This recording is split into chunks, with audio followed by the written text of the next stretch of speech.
And so I thought, oh, you know what I could do? There's so many good brilliant films been made, but none that had been made from the female perspective, meaning through a female lens, focusing on females. And I thought, that's it. That's what I'm going to do.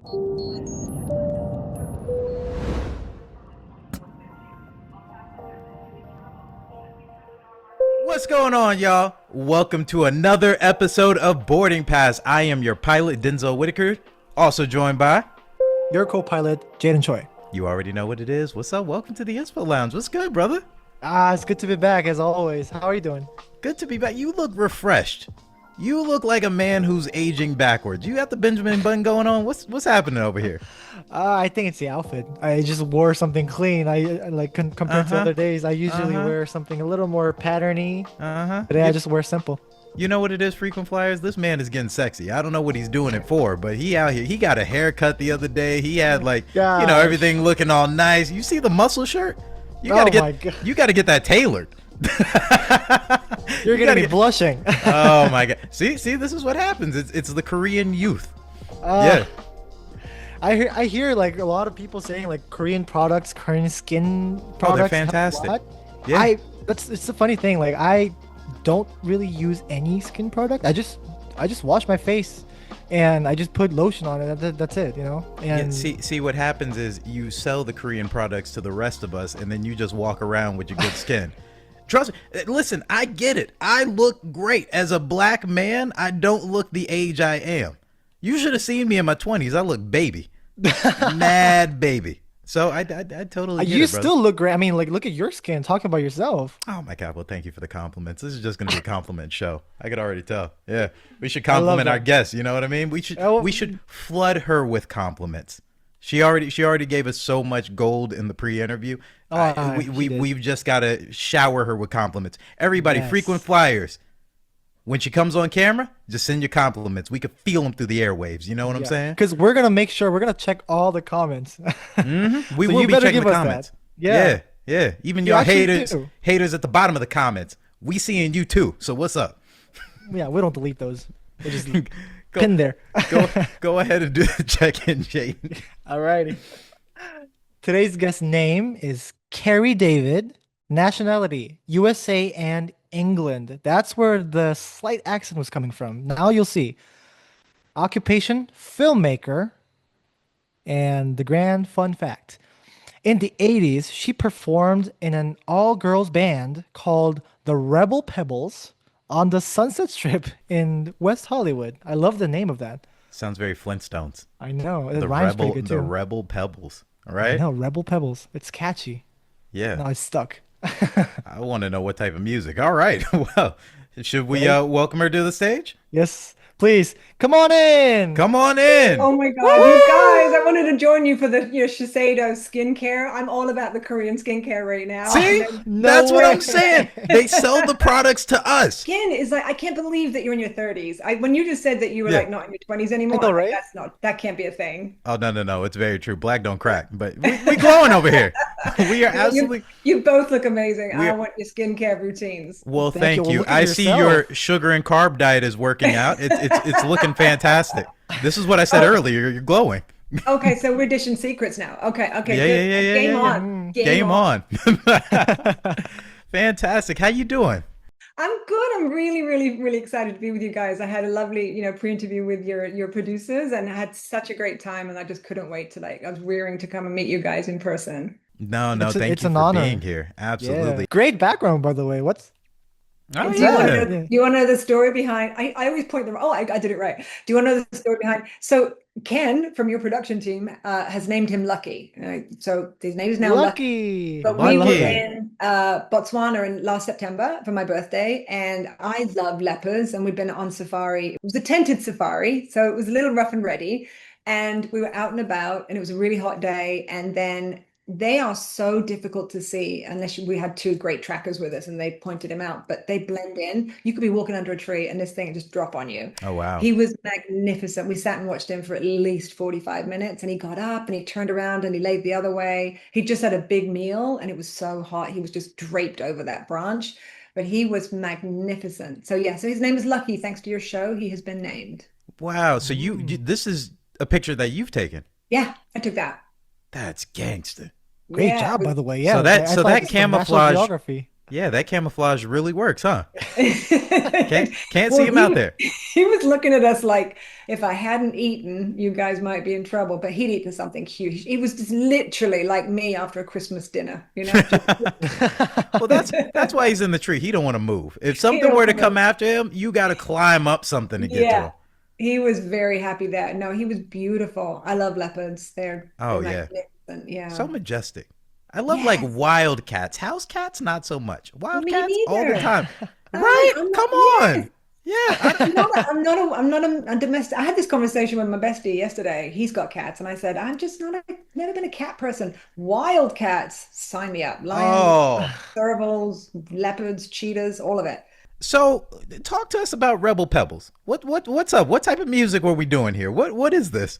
Well, you hit the nail on the head. So it was Flintstones, like it was Pebbles. We all had our hair in scrunchies and It's poofy. Yeah. Oh yeah. It Oh, was yes. joy. But we had a band, we are an all-girl band. We wrote our own stuff. We were together for well, in the lineup that I was in, we were together for 4 years. And then I went on to go work at Paramount Pictures and my film career took off. But yeah, so we played all around LA, all the colleges. We were just that all-girl band having a blast in LA in the 80s with music. No better time. Now, And was this the dream to do music? Like, or was it just something you did as a hobby? Like, how'd you even fall into something like that? it's like so much of my life. I literally fell into it. It was Okay. not planned at all. I had actually been living well, I was backpacking in Australia with my best friend. And Okay. so I got there 6 months before she did. And then I had to leave to get my visa and renewed it. But I didn't want to go all the way back to England. And my uncle lived in Santa Monica. So I thought, oh, I'll go stay with him, get my visa renewed, turn around, go back to Australia, continue backpacking. Then I never left America. So I met my uncle's assistant's daughter, who was in a band, and he begged her to take me off his hands and said, get my niece out of my hair. I was 21, I think, somewhere around 21, 20 maybe. And I went and hung out with these girls, and I was just in awe because it was the American dream. Forget Britain. I mean, you're just in California.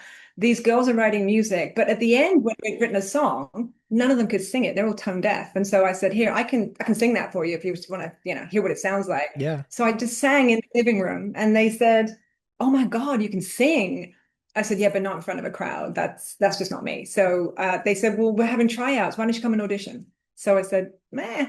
Terrified, but I auditioned and I got the job, and so that was the next 5 years. So talk to us about your journey at Paramount Pictures, right? Like, you go from one section of entertainment with music all the way into film, yes?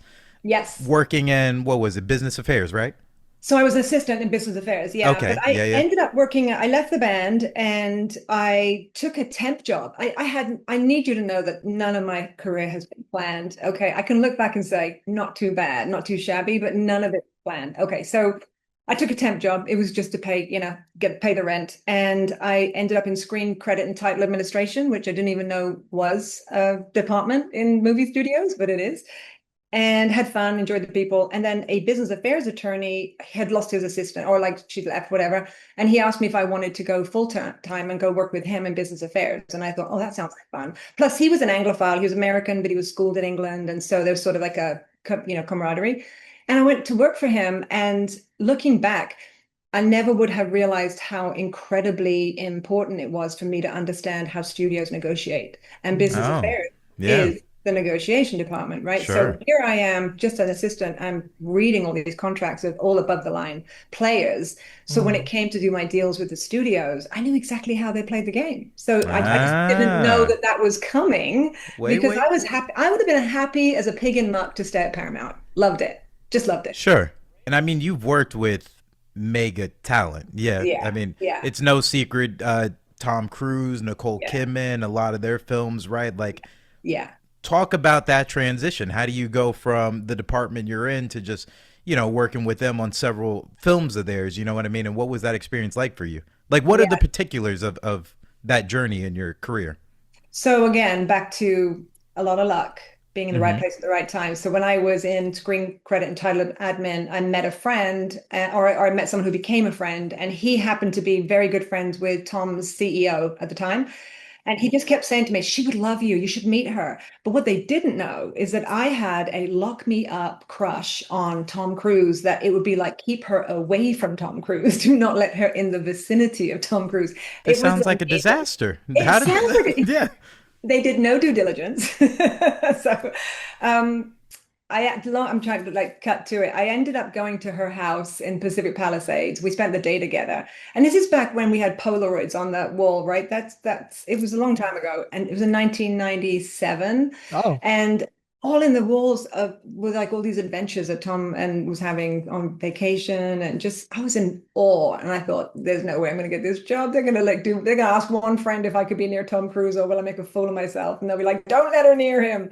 But she didn't. And so they offered me a job, and I really had to weigh it up because I was loved my job at Paramount Pictures. I was, like I said earlier, I could have been there till the cows come home. And I thought, the first job I turned down that they offered me, second job I turned down that they offered me. And I thought that's going to be my story. I turned down a job for Tom Cruise, even though he was my, hero. Yeah. And then the third job they offered me, they were on the set of The Others in Spain and said, listen, Nicole needs an executive assistant. And unless you want to be Nicole, there's no other job here for you. So I said, yeah, that sounds amazing. I would like to try that. So yeah, and it was one of those jobs that you just have to hit the ground running because there's no training for it. You have to be able to do anything without question, to the best of your ability, 24/7, without complaint. And I met the most fantastic humans that did the same thing. So your work, I mean, it raised my game, really, really raised my game. Sure. And I learned so much just being, I always look at Paramount Pictures as being sort of like the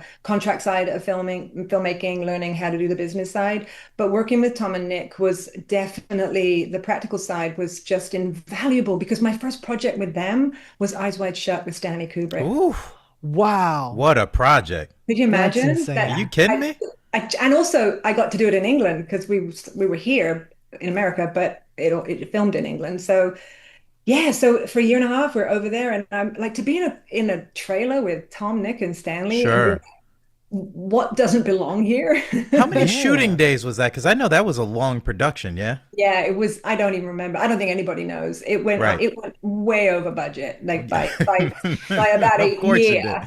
Yeah. And unfortunately, Stanley died in editing, and so we'll never know what that film was supposed to be. We also kind of did some research, and we've heard that you got involved with this documentary called My Date with Drew, and that's a little bit of shift, I would say, right? Yeah. How did you get involved with that? How did that process? How did it work? Yeah, so I had a business partner at the time. His name was John Gunn, and we're still great friends today. And he went to film school at Ithaca Film School. And he went there with two of his best friends, and it was Brett and Brian Herslinger and Brett Wynn. And John was married at the time, and Brian had called him to say, I'm out of work, but I've had this idea. I want to make this movie about me trying to get a date with Drew Barrymore, because he was always obsessed with Drew Barrymore. Right? I'd never met Brian or Brett at this point. So John comes over to my house and says, oh my God, my friend has this crazy idea. I think it's stupid. I said, oh, what is it? So he tells me, and I said, are you nuts? That's a fantastic idea. And what a fun project. I said, I have a huge crush on Tom Cruise. I know what that's about. I said, I'm sure you have one somewhere too. Who doesn't? Who doesn't? Yeah. And so that's how it's. Then John's wife, Lisa, she said the same thing. She was into, who was that band?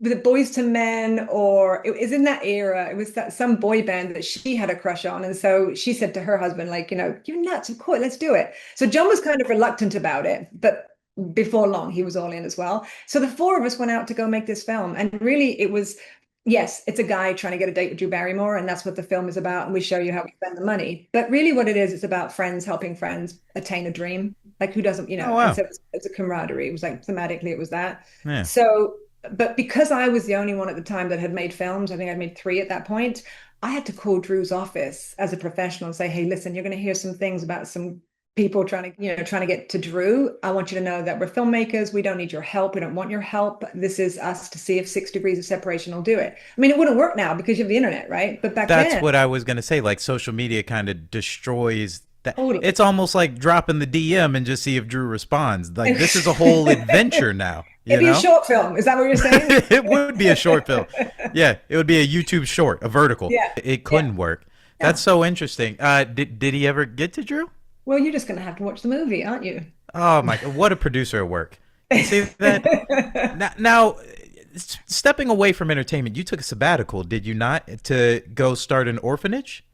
So yeah, I went and built an orphanage in Ghana, West Africa. So what happened was it was 2009. I had two projects in pre-production, and we were scouting up in Seattle for one, both big projects, and the money fell out of it. I mean, it was a big Wall Street crash. I'm not sure if you guys remember. And so both of my projects just died, and I was out of work. That's the truth of it. And I got a call from a friend, an agent, and he said, I represent this woman. She's interviewed 49 people. She wants to build an orphanage. Anyone I send her, she doesn't like. Are you interested? I thought, oh, that's a challenge. Like, it's not like you go to school to learn how to build an orphanage. I'm sure I could work it out. I said, well, I'll meet her. And she lived in Bel Air. So I went and met her. I'm telling you, she spent less than 7 minutes with me. So I came out, beautiful house, massive house in the hills. And I got a call from the agent, and he said, how'd it go? And I said, yeah, she's nice. I said, I didn't get the job. I was in there for like 7 minutes. I said, but yeah, I enjoyed meeting her. And he goes, well, she wants you to start on Monday. So Wow. Wow. What did you say in that 7 minutes? you know what? She told me that I shook her hand and I looked her in the eye, which I mean, that's what I do. So Do people not do that? Did they? apparently not. 49 people didn't do it. 49 people didn't shake hands. The 50th one did. She at the time had this idea. She was Indonesian and had a very troubling childhood. So she wanted her legacy to be this, we called it a musical village for orphans so that it wouldn't have a negative connotation for the orphans. Yeah, I just looked up on the map, and then I started doing some research. Which African country has had the least skirmishes that would be safe to build an orphanage? And Ghana came up, flying colors. So I went to Ghana, and I had to meet with these three chiefs.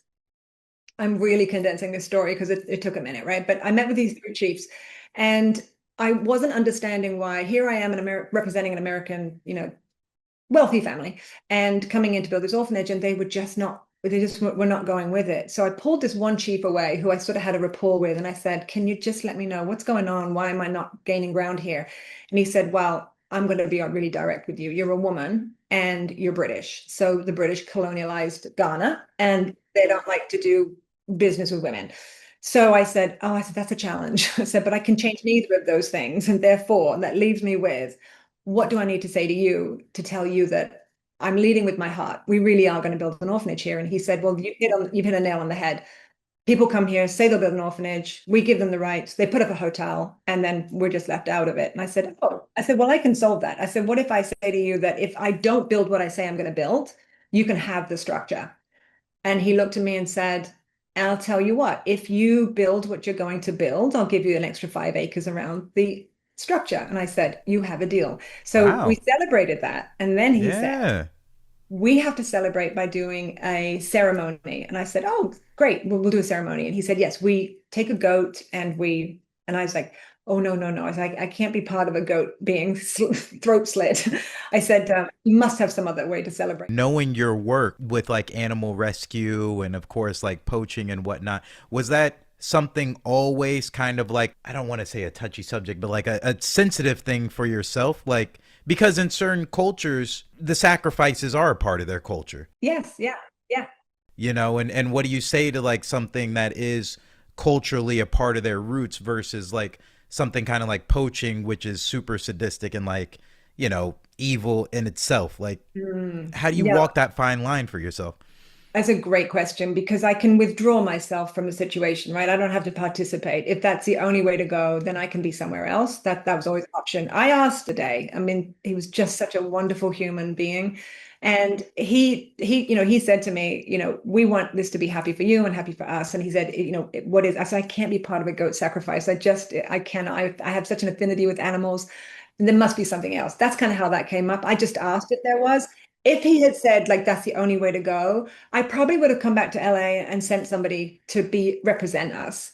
It just wouldn't have been me. Yeah. So I hope I'm always gracious about it. I would never want to insult, certainly not a culture, and certainly not something so special as that was. Right. Now the organization, the musical village, correct? Yes. Is that still in operation? It is. It's called the BBSCF, which is the Brigitte and Bobby Sherman Children's Foundation. Okay. They are out of LA. And so we had to start a nonprofit in Ghana. That was one of the challenging things. I did not know anything about that, but we worked it out. And then there's the nonprofit in LA. So you can actually donate to them still. Oh, amazing. When did we finish? I finished it 2013. We opened the doors to the children. And then now they go to college. There's a halfway house in between where they can stay. I mean, it's just phenomenal. Real true success story. That's fantastic. Where can they donate so we can put in the links? It's bbscf.org. Perfect. Okay. Frequent flyers, y'all heard that? Come on, say it again. Say it again. BBSCF. Say it together, everybody. BBSCF.org. There we go. All right. Let's get this money. Talk about your organization. What is it, over and above Africa? Yes, it is. Yeah. What led to starting that? So I was invited to an Elephant Foundation nonprofit, had this big thing downtown LA, and I went with some friends, and it was on the cusp of when drones were first coming out. So we're sitting in the audience watching this really moving depiction of the wildlife that had been just decimated below, but through the eyes of a drone shooting 4K footage. So this juxtaposition of stunning footage of Africa, the wildlife being bloody, and so it was really, really impactful. And I mean, I've said this before, I really think I was traumatized by that, because I came home and I thought, I'm going to check on the internet. It can't be as bad as they just said it was, really can't be. And it was worse than they had said, all of the research I was doing. And so I thought, well, I can no longer pretend I don't know. I know. And so now I have to do something. But then I was left with that quandary of, I'm a filmmaker. What can I bring to this conversation? How can I help? And so I decided, well, I could start a nonprofit. I could raise some money. And so I started Over and Above Africa. It's called Over and Above Africa because that drone that was over and above Africa was very protective of what was beneath it, ultimately pointing out where the poachers were so that the rangers could come and get them. So I thought, what a great way that, we're just protecting the communities that are below the drone. So that's why we called it that. And it's all volunteer. We're 10 years old this year, which I have to pinch myself. Wow. Congratulations. But that's how it started. It's crazy to me that humans do not take into consideration that animals have feelings, have families, they share emotions, especially like intelligent creatures like elephants. The way they feel for each other, they protect their young, you know what I mean? The way they experience grief and joy, and they look at us like we're pets, Yeah. Well, they're smarter than we are by a long shot. Absolutely. What has been like your discovery with animals, especially like diving into this journey, protecting them, going against poachers? What have you learned along the way in this 10-year journey? I've learned that when I grew up, animals were very important to me. I had a very strict dad, and I, let's just say, wasn't the happiest of home lives all the time. And so I looked to animals for my nurturing, and that probably sounds a little strange, but that's where I was able to express my love easily. It was a give and take. I had an affinity with wildlife, and I've on this journey, I have come to understand that in many respects, I'm paying back what I was given by the animal kingdom in my youth growing up as an adult, being able to sort of the circle of life. That's what I've learned about. Such a great question. I've not been asked that before, but that is what I've learned from what I'm doing now. That's beautiful. And having that in mind as well, like, I mean, your career, the whole career has been, related to film. I mean, of course there was music, but film has been the major part of it. And then you were doing these beautiful stuff in Africa. And how did you kind of connect both of them together? Because we know you made a documentary afterwards. Tell us a little bit about that too. Yeah, so I wanted to make sure that I wasn't going to be that person that was like, this is what Africa needs and this is what Africa thinks. I thought I'm always going to be a conduit to amplify their voices. And if I'm going to do that, then I'm going to have to go to Africa and have an understanding and speak to the people and find out what it is, what their real needs are, right? So I went on a recce. I actually went with Cisco, which is a huge company. They went out there and I was lucky enough to be picked. So I was able to go out there on their dime. And the first thing I realized when I landed was that there's so many men in this space doing important work, but I couldn't see the women. And I knew there must be women in this space doing the, anti-poaching. work. So I started speaking to the staff and I just said, hey, I'm really curious as to, what the women are doing. And so one person would tell me something and then point me to another person. And before long, I had a real understanding of, oh, there are women out there and they're kicking ass, but they're doing it so under the radar because nobody's really amplifying their voices. And I Why thought, is that? well, Is that the culture? I'm hedging I'm trying to be politically correct here. Oh, don't do that. Rip off the Band-Aid.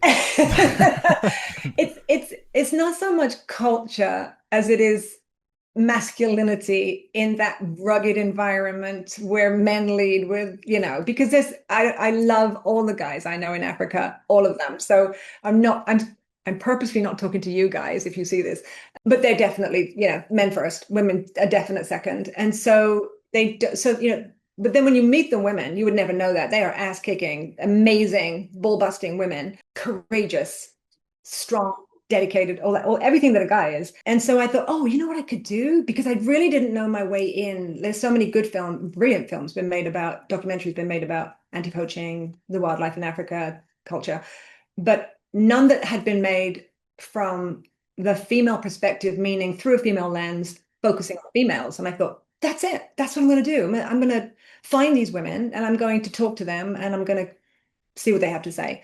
And I'm really sort of simplifying the process of putting a film together, obviously. No, it's perfect. Okay, so the most interesting thing about your work, you come from the entertainment space, still doing entertainment space, still doing impactful work. It seems like, you moved away so much from narratives. Are you still making narratives, or now do you have like a calling to basically do more documentary stuff? Like, when did you notice your voice really came alive and you're like, I can use everything that I've learned to make this a better world? Like, when did that become a like a mandate or a passionate, thing for you? It's funny you say that. I don't think I've had that realization. I don't think that's how I approach it. But to answer your question, I still do narrative. I write, direct, and produce documentaries. I don't edit. I write, direct, and produce them. And what I love about that is I get to follow a story. I don't get to. I mean, I get to know what thematically what we're doing it about. Like, the story. You get to follow the story. In narrative, you don't have that. You have a script. That's what you're filming. That's what you're going to shoot. Yes, you might lose some locations or mess up some days, whatever. But at the end of the day, that's pretty much what you're going to have. So I prefer to do documentaries. Because you've raised about what, $500,000 through crowdfunding? Is that correct? Yeah. Yeah. What advice do you have for people who are interested in the similar impact work? You know what I mean? They don't know where to get started. What advice do you have for those individuals who are watching and listening right now? Don't do it. Carrie, I was about to take my pen and pencil out. Yeah. I was going to write down. Write this down, Jayden. Don't do it. I think the secret is to have a really big crew that wants to do it with you, because no man is an island, and I've had to do a lot of the fundraising on this film on my own. It's just where we are, and it gets exhausting because you have to wear so many hats. So I would say definitely start with your friends and family. That's the easy, low-hanging fruit, right? So people jump over that step a lot of the times. Second thing is do a crowdfunding campaign. And if you notice from the minute that you start crowdfunding, you're not getting the attention that you want, then I would really like to look at your budget and say, hey, maybe we should like lower the budget and then, lower what we're trying to raise, shoot a short for it, like just readjust. Because the worst thing in the world is like sitting out there trying to get money for a stagnant crowdfunding campaign. I've had like about 90% success with crowdfunding campaigns, but my current investment campaign feels like that, just feels stagnant, that it's sitting there. But my donation side has been doing really, really well. And so again, where social media has been, I think, a positive is that, you sign up for one of these platforms, GoFundMe, name the platform. Yeah. Give Butter is a good one. And you can use social media to reach people that to get outside of that circle, because you get your friends and family, they invest, right? Then you get their friends and family and colleagues. And then you hit a hard wall because you're like, how do I get to the people outside of that tier that I know wants to donate to this, but I don't know them? And that's what every filmmaker feels that. It's the first two tiers are doable. That third one, you have to crack it. And when you do a YouTube and tell everyone how you do it, because it's never the same on each one. But if you're passionate about your film and if you have tenacity, it'll get made. May not be on the grand scale that you want it to be, or it may not be exactly how you anticipate it being, but you'll do it. Talk about the latest film that you're working on. Can we say the title? Yeah, Open Secret. And the website is opensecretthefilm.com. OpenSecretTheFilm.com. And you're Yeah. still fundraising, correct? Yeah. Yeah. Okay, so everybody, OpenSecretTheFilm.com. Yeah. Please go there, donate now. Tell us about it. Tell us a little bit about kind of the story. How can we support you? And most importantly, the last question I'm going to ask you is, out of all of the documentaries that you've done, what has this one taught you specifically versus the other ones? You asked some hard-hitting questions, Denzel. Um, okay, so what has it taught me? It's not happy. It's really taught me the place children have on our planet, and it's low. It is so low, and that was stunning to me. The amount of people who don't have courage and who will look away. When I first started filming it, Wow. I was so angry about the predators, right? What they were doing. But I've come to, over the last 5 years, learn I'm more angry at the enablers who let it happen, because how do you not protect a child who comes to you for help? And so many people. I can tell you right now that what we show in the film, over 340 people in that school district, including the school board, including the city council, all knew. They knew about the allegations, and not one of them did anything. And it went on for decades. What? Yeah, exactly. So what did I learn? I learned that we live in a world full of way too many cowards. So I've learned a lot of things that have been not. I'm an optimist by nature, and I've taken a lot of hits on this film from what humanity really is. I've seen the best of humanity, and I feel like on this film I've seen the worst of humanity. And so yeah, a lot of hard-hitting lessons on this one, I would say. How it came to be was I was living in LA, and I'd finished 3 projects back to back, and I was tired. I wanted to take some time off. I had some free time. We drove across America. I recommend everybody do it. And I was just going to rent here for a little while, because it's not unlike England, North Carolina, lots of green rolling hills, countryside.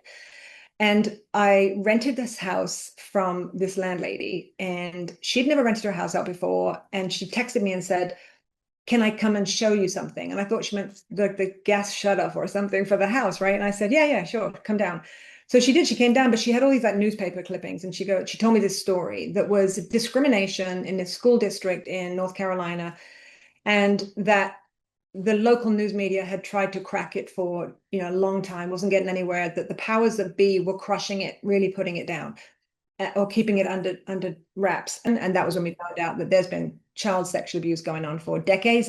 And the kicker was that everybody knew about it. And so then I was like, you know what? I'm all in. I've got my Batman cape on. I'm like, let me at them. There, you know what I mean? Whether it be by education, whether it be by institution, whether it be by proximity, so much is contained, and this is the way of life, and we're going to keep moving accordingly.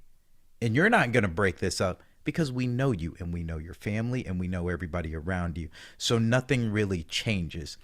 They were already in motion. They had just met. So there was these little groups that were talking about it, but they had come together. In fact, some of them come together on screen as we film. Oh. So to your point about people saying, this is how it is, you're not going to touch it. Yeah. Until enough people within that group say, no, we're going to break this. And at the beginning of my story with them, when I met them, and they had a big whiteboard, and on it there were 9 names of I'm going to say the worst perpetrators, but I don't mean the ones who were actually with the children. I mean, were those people not in the positions that they were in, none of it would have happened. So they were the 9 worst perpetrators. Well, at the end of the film, 8 of them were forced to resign or retire because of what this group did, because of their advocacy. Exactly. And so I really want to speak to what you said, because it's true until it isn't. Yeah. Right? That's incredible. I'm so happy to hear that. Yeah. I mean, look, you're going up against some pretty big whether it be poachers, whether it be, sex offenders and people who are abusing children. Like, you're going against some pretty despicable behavior. Do you find it just lands in your lap, or are you searching for this? What's happening here? I'm not searching for it. Aren't you afraid of those? Right. What's that, Jayden? Aren't you afraid of those things? Like, when you're going against that, I mean, it could be terrifying. I mean, I'm not afraid. I'm not. I mean, have I had scary moments? Of course, I've had scary moments. Sure. But no, I'm sorry if this is but them. I'm sorry if this is a clean show. You can edit that out. But that doesn't get to be on this planet. It's like, not if you're not if it's in my purview, and I'm like, then I'm not a Turner Wayer. Please stay safe. That is yes. Always a concern of mine, especially when you're doing work like this. Yeah. But truly, thank you for being an incredible human, and thank you for going out and doing that and being so courageous. Like you said, in a time, in a moment, unfortunately, where not everybody is doing as such. Thank you for putting your heart out there and being an advocate. Because look, no, straight up, like I cannot drive across America like you can drive across America. Fair enough. Yeah. Yes. Yeah. But yes, I can go to an African village, but even you're going to the African village, you're doing the hard work in all different areas. I would definitely come to that African village with you. I have no problem. Come on, we would have a blast. We would have a blast. Yeah. We would have a blast. To end this discussion, what's the ultimate destination for you when you've gone there and you look back on everything you've achieved? What do you want to leave behind? What is legacy for you? Legacy for me would be that I don't want a gravestone. I want to be scattered to the wind. So I don't need anything like that. But I hope that anyone who ever knew me knew that I took every bite out of life that was offered to me. I did my best. And I arrived at the pearly gates, dirty, ragged, and like ready for a rest.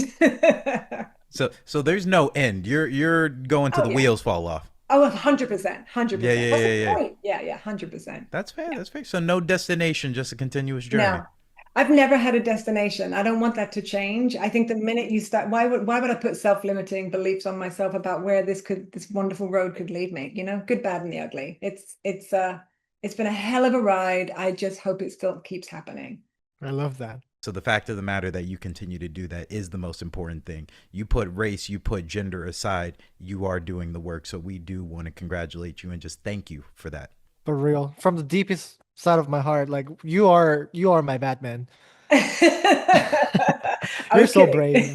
We're all learning from you, and I'm pretty sure frequent flyers listening to this would appreciate what you're doing and getting a lot of that courageous energy from you. And it's very important. We need that. We need those energy. We need people like you, more people like you in this world. And I hope this episode reaches that energy a little more to the people who are listening to. Well, I want to thank you both. It's so unnecessary, but I really, really appreciate it. But also, you are our future. And so what you do, it doesn't matter what I do. I'm, towards the end, you guys and what you do and everyone that you know and who you can reach with this show and how you can galvanize them to do better, be courageous. That's what we're going to end on. Thank you for being such an amazing guest. Thank you so much, Kerry. Thank you for having me. I have loved this. I'm going to miss you guys. Ladies and gentlemen, you already know it. Frequent Flyers. I am Denzel Whitaker, joined by your co-pilot Jayden Choi. And always remember, inspiration needs no visa. Peace on another episode of Boarding Pass. Later, y'all. Oh, we doing that? We doing that today? Okay. I just randomly did that. Yeah. Peace and love. Peace and love.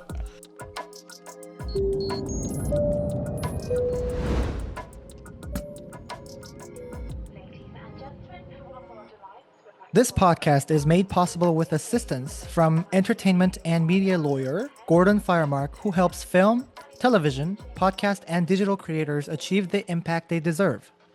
Boarding Pass is a production of IYMS Films, available wherever you listen to podcasts. We hope you enjoyed today's show, and if you did, please share, subscribe, like, and review.